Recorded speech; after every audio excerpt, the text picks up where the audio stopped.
ಮೂಲವಾಗಿ ಗರ್ಭಸಪ್ಪ ಅವರು ನಿಮ್ಮೆಲ್ಲರ ಮನಮುಟ್ಟು ಅಂತ ಹೇಳಿದ್ದಾರೆ. ಅಂಡ್ ಇಲಾಖೆಯನ್ನು ಕೂಡ ಇನ್ನು ಮಲ್ಗೋ ಕೊಡಲ್ಲ ಕುತ್ಕೊಳ್ಳೋಕೆ ಕೊಡಲ್ಲ ಅನ್ನೋಂತಹ ಒಂದು ವಿಚಾರವನ್ನು ಕೂಡ ಪ್ರಸ್ತಾಪ ಮಾಡಿದ್ದಾರೆ. ಇದು ಒಬ್ಬರು ಕರ್ಬಸಪ್ಪ ಅವರಿಗೆ ಮಾತ್ರ ಈ ತುಡಿತಾ ಇದ್ರೆ ಆಗಲ್ಲ. ದಯವಿಟ್ಟು ತಾವು ಅರ್ಥ ಮಾಡ್ಕೊಳ್ಳಿ. ತಾವೆಲ್ಲರೂ ಕೂಡ ಹೌದು ಇಂಥ ತಪ್ಪು ಮಾಡ್ತಾ ಇದ್ದಾರೆ ಅಂತಂದ್ರೆ ನೀವುಗಳು ಕೂಡ ನಿರ್ದಾಕ್ಷಿಣ್ಯವಾಗಿ ವಿತ್ ಎವಿಡೆನ್ಸ್ ಇಂಥ ಟೈಮಿಗೆ ಇಂಥ ಕಡೆ ಇಂಥದ್ದೇ ಮಾಲ್ ಹೋಗ್ತಾ ಇದೆ, ಇಂಥ ಕಡೆ ಇಂಥ ಟೈಮಿಗೆ ಇಂಥವ್ರು ಇಂಥದ್ದು ಮಾಡ್ತಾ ಇದ್ದಾರೆ ಅಂತೇಳಿ ಎಲ್ಲಿವರೆಗೂ ಇಲಾಖೆಗೆ ನೀವು ಮಾಹಿತಿಯನ್ನು ಕೊಡೋದಿಲ್ವೋ ಅಲ್ಲಿವರೆಗೂ ಈ ವ್ಯವಸ್ಥೆಯಲ್ಲಿ ನೀವು ಕೂಡ ಶಾಮೀಲಾಗಿದ್ದೀರಾ. ನಾನು ಹೇಳ್ತಾ ಇರೋದು ಯಾರೋ ಇಲ್ಲಿ ಒಬ್ಬರಿಗೆ ಹೇಳ್ತಾ ಇಲ್ಲ. ನೀವು ಕಣ್ಣಿದ್ದು ಕುರುಡರಾದಾಗ ಏನಾಗುತ್ತೆ ವ್ಯವಸ್ಥೆ ಹಾಳಾಗುತ್ತೆ ಅಲ್ವಾ? ನಾಳೆ ಇಲಾಖೆಗೆ ಬರೆಯುವಂತದ್ದಾಗ್ಲಿ ಹೋಗ್ತಾ ಇರುತ್ತೆ. ಅದಕ್ಕೋಸ್ಕರ ಎಲ್ಲ ಮುಗಿದು ಹೋದ್ಮೇಲೆ ಇಲಾಖೆಗೆ ಆಡ್ಕೊಳ್ಳೋದಲ್ಲ ಅಥವಾ ಸುಮ್ಮನೆ ಸಾರಾಸಗಟಾಗಿ ಎಲ್ಲರ ಮೇಲೂ ನಾವು ಆಪಾದನೆ ಮಾಡುವಂತದ್ದಾಗದ್ ಬೇಡ.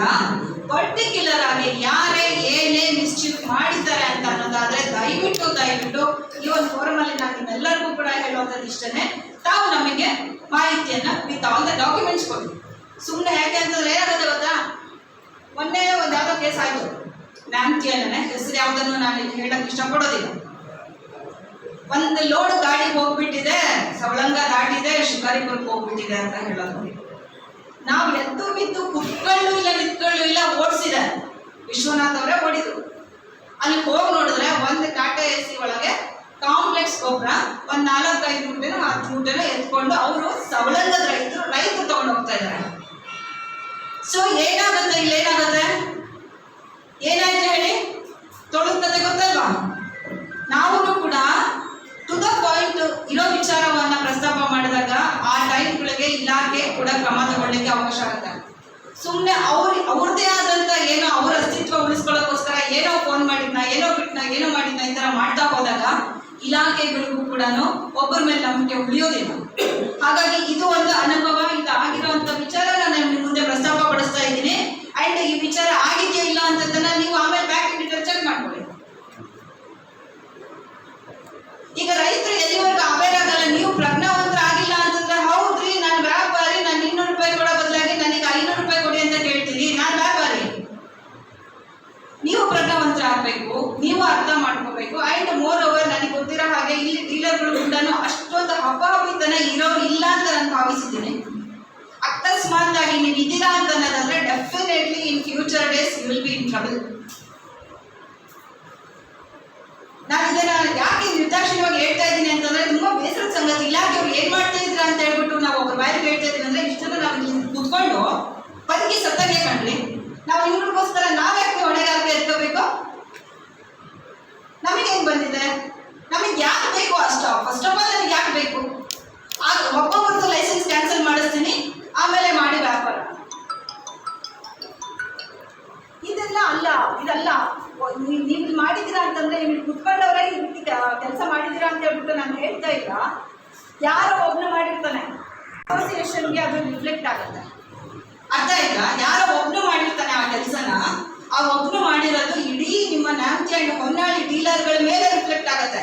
ನಾನು ಯಾರಿಗೂ ಕೂಡ ಒಬ್ಬರನ್ನ ಉದ್ದೇಶಿಸಿ ಹೇಳ್ತಾ ಇಲ್ಲ, ನಾನು ಯಾರಿಗೂ ಕೂಡ ಇಲ್ಲಿ ಒಬ್ಬರನ್ನ ನಾನಿಲ್ಲಿ ಹೀಯಾಡಿಸಿ ಹೇಳ್ತಾ ಇಲ್ಲ. ನೀವು ಎಲ್ಲಿವರೆಗೂ ನೀವು ಕೂಡ ಇದ್ದಾರೆ ಅಲ್ಲ ಕಣ್ರಿ ಡೀಲರ್ಗಳು. ನಾನು ಡೀಲರ್ಗಳಿಗೆ ಒಂದು ಪ್ರಶ್ನೆ, MRP ಚಿನ್ನದ ಮೇಲೆ ದಪ್ಪನ ಲಿಂಕಿಂದ ಒತ್ತಿ ಕಳಿಸಿದಾಗ ನಿಮಗೇನು ನೋವಾಗಲ್ಲ, ಡಿಸ್ಪ್ಲೇ ಮಾಡಿ ಅಂತಂದ್ರೆ ನಿಮ್ಗಳಿಗೆಲ್ಲ ನೋವಾಗುತ್ತಾ? ಡಿಸ್ಪ್ಲೇ ಮಾಡ್ರಪ್ಪ. ಆಗಿದ್ಮೇಲೆ ಟ್ರಾನ್ಸ್ಪೋರ್ಟೇಷನ್ ಹೀಗಿದೆ ಅಂತ ಹೇಳ್ಬಿಟ್ಟು ನೀವು ವಿಚಾರ ಯಾಕೆ ಹೇಳಲ್ಲ? MRP ಪ್ರತಿಯೊಂದು ಚೀಲದ ಮೇಲೆ ತಾನೇ, ಮುಟ್ಟ ಮೇಲೆ ರೇಟ್ ಇರುತ್ತೆ ತಾನೆ. ಇನ್ನೇನು ನಾವು ಗಂಟ್ಲ ಹರ್ಕೊಂಡು ನಾವು ಪ್ರತಿಯೊಂದು ಅಂಗಡಿಗಳ ಮುಂದೆ ನಿಂತ್ಕೊಂಡು ನಾವು ಮಾರಾಟ ಮಾಡಿಸೋಣ? ನಾವು ಇಡೀ ಹೊನ್ನಾಳಿ ಸುತ್ತಿದ್ರು ಕೂಡ 6-8 ಜನ ಇಲ್ಲ, 7 ಜನ ಇಲ್ಲ ಟೆಕ್ನಿಕಲ್ ಸ್ಟಾಫು. ಆ 7 ಜನ ಇಲಾಖೆ ಕಾರ್ಯಕ್ರಮ ಅನುಷ್ಠಾನ ಮಾಡ್ಬೇಕಾ? ಏನ್ ಗೊಬ್ಬರದ ಅಂಗಡಿಯಲ್ಲಿ ನಿಮ್ಗೆ ಗೊಬ್ಬರ ಮಾರಾಟ ಮಾಡಿಸ್ಬೇಕಾ? ಗೊಬ್ಬರ ಮಾರಾಟ ಮಾಡಿಸುವಂಥದ್ದು ನಮ್ಮ ಕೆಲಸ ಅಲ್ಲ. ಬಟ್ ನಾವು ನಿಮಗೆ ಲೈಸೆನ್ಸ್ ಕೊಡ್ತಾ ಇರೋದ್ರಿಂದ ಟೋಟಲಿ ನೀವು ನಮ್ಮ ಇಲಾಖೆ ಅಡಿಯಲ್ಲಿ ಕೆಲಸ ಮಾಡ್ತಾ ಇರ್ತೀರಾ. ಹಾಗಾಗಿ ನಾವು ನಿಮ್ಮನ್ನ ಉಸ್ತುವಾರಿ ಮಾಡ್ತಿರ್ತೀವಿ, ಮಾನಿಟರ್ ಮಾಡ್ತಾ ಇರ್ತೀವಿ. ಕಾಲಕ್ಕೆ ಕಾನೂನಾತ್ಮಕವಾದಂತಹ ಮಾಹಿತಿಯನ್ನ ಕೂಡ ಕೊಡ್ತಾ ಇರ್ತೀವಿ. ಹಾಗಂತ ಹೇಳ್ಬಿಟ್ಟು ಮಾರಾಟ ಮಾಡಿಸೋವರೆಗೂ ಇಲಾಖೆ ನಿಲ್ಲಿಸ್ತೀರಾ? ಇದು ಇಲಾಖೆ ಗೌರವಕ್ಕೂ ಕೂಡ ಧಕ್ಕೆ ತರುವಂತಹ ಕೆಲಸ ಆಗುತ್ತೆ. ದಯವಿಟ್ಟು ಈ ಒಂದು ಹೆಚ್ಚಿಗೆ ನೀವು ಸಾಥ್ ಕೊಡಬೇಡಿ. ನಾವು ತುಂಬಾನೇ ಮನ್ಸಿಗೆ ನೋವಾಗ್ಬಿಟ್ಟು ಹೇಳ್ತಾ ಇದ್ದೀನಿ, ಏನ್ರಿ ಮಾಡ್ತಾ ಇದ್ರೆ ಇಲಾಖೆಯವ್ರು ಅಂತ ಕೇಳಿದ ಒಂದು ಪ್ರಶ್ನೆ ನಮ್ಗೆ ಅಷ್ಟು ಬೇಜಾರು ಅನಿಸುತ್ತೆ. ಯಾಕೆಂತಂದ್ರೆ ನಾವು ಕೆಲಸ ಮಾಡಿರೋ ಹಿಸ್ಟ್ರಿ ಹಂಗಿದೆ ನಮ್ದು. ನಾವಿಲ್ಲಿ ರೈತರು ಈ ರೀತಿ ನಾನು ಕೇಳಿದ್ರೆ ಅನ್ನೋದಕ್ಕೆ ಮನಸ್ಸು ಮಾಡ್ಕೊಂಡಿಲ್ಲ, ಆದ್ರೆ ಈ ಪ್ರಶ್ನೆ ಮನಸ್ಸಲ್ಲಿ ಎಲ್ಲರ ಮನಸ್ಸಲ್ಲಿ ಬಂದಿದೆ ಅಂತ ಆ ಒಂದು ಭಾವನೆಯಲ್ಲಿ ಹೇಳ್ತಾ ಇದ್ದೀನಿ. ಗೊತ್ತಾಯ್ತಲ್ಲ, ನಾವು ಸ್ವಲ್ಪ ಸೂಕ್ಷ್ಮತೆಯಿಂದ ಕೆಲಸ ಮಾಡ್ಕೊಳ್ಳೋಣ. ನೀವು ಕೂಡ ಸ್ವಲ್ಪ ಸೂಕ್ಷ್ಮತೆಯನ್ನು ಅರ್ಥಬಿಟ್ಟು ನಿಮ್ಮ ಬಿಸಿನೆಸ್ ಅಂತ ಅಂತಿಗೋ ಏನು ಸರ್ವಿಸ್ ಅಂತ ಅಂತಿರೋ ದಯವಿಟ್ಟು ಮಾಡಿ.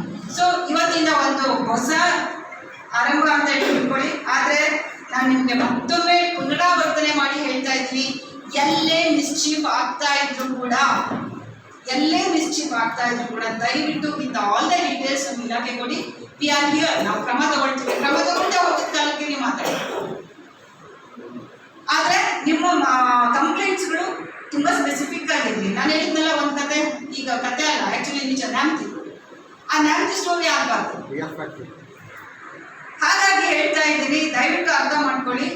ನಾನು ರೈತರಲ್ಲೂ ಕೂಡ ಈ ವಿಚಾರನ ಹೇಳಿಕ್ಕೆ ಇಷ್ಟಪಡ್ತೀನಿ. ಆ್ಯಂಡ್ ನಾವು ಗೊಬ್ಬರ ಮಾತ್ರ ಮಾತಾಡ್ತೀವಿ. ಗೊಬ್ಬರ ಒಂದೇ ಅಲ್ಲ, ಕೃಷಿ ಪರಿಕರ ಎಲ್ಲಿಂದನೋ ಲೂಸ್ ಸೀಡ್ಸ್ ತಗೊಂಡು ಮಾರಾಟ ಮಾಡ್ತಾ ಇದ್ದಾರೆ, ಎಲ್ಲಿಂದನೋ ಲೂಸ್ ಗೊಬ್ಬರಗಳು ತಂದು ಮಾರಾಟ ಮಾಡ್ತಾ ಇದ್ದಾರೆ. ರೈತರುಗಳು ಲೂಸ್ ಸೀಡ್ಸ್ಗೋಸ್ಕರ ಎಲ್ಲೆಲ್ಲೋ ಹೋಗಿ ತಗೊಂಡ್ಬರ್ತಾ ಇದ್ದಾರೆ.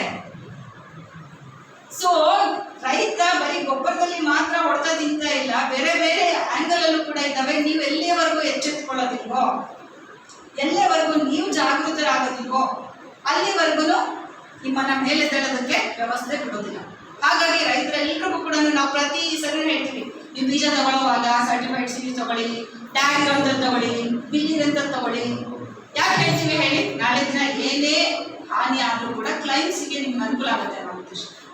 ಆ್ಯಂಡ್ ಅದು ಅಧಿಕೃತವಾದಂತಹ ಸೋರ್ಸಿಂದ ಬಂದಿರುತ್ತೆ ಅನ್ನೋ ಉದ್ದೇಶಕ್ಕೋಸ್ಕರ ನೀವು ಬಿಲ್ ತಗೊಳ್ಳಿ ಅಂತ ಹೇಳುವಂಥದ್ದು.